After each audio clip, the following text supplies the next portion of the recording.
Greetings, church. It's Good Friday. I always think it to be appropriate for us to consider the suffering of our Lord on this day and the many deaths that He endured on the cross. Physically, first of all, to the ability that you're able to stomach looking into the details of the nuances of torment that the Roman cross gave to those who hung on it. I think it's a good thing to know what He endured physically. Even to the point where the arms are stretched so that the lungs are permanently expanded, so that a breath can't be taken until all the weight is driven onto the bottom nail in order to just steal a breath.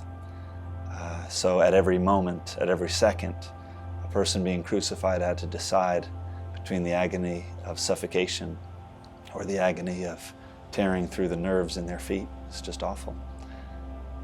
There was an emotional death in which He chose to love with everything inside of Him, the people around Him, in a way they never understood. As He looks them in the eye and they tear out His beard and spit in His face and call for His death.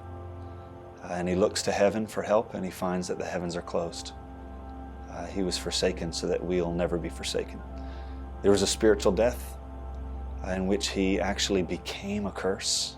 He that blessed everyone actually became a curse. He didn't just bear the sin, He became sin.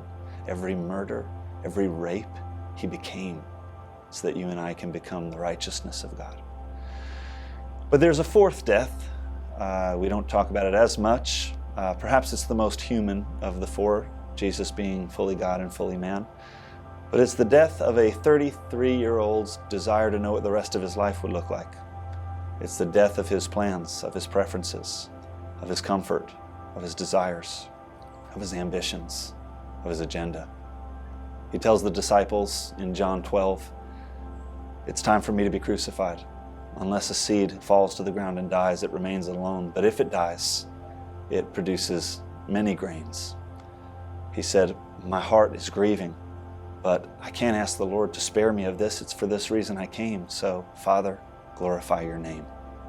And right in the middle of that speech to His disciples, He says, "And anyone who wants to serve me will join me." I'm so grateful that He took my physical death so that I didn't have to bear it. He took my spiritual death, my emotional death, but this death to self, He invites us to join Him on the cross and to die to self and be buried.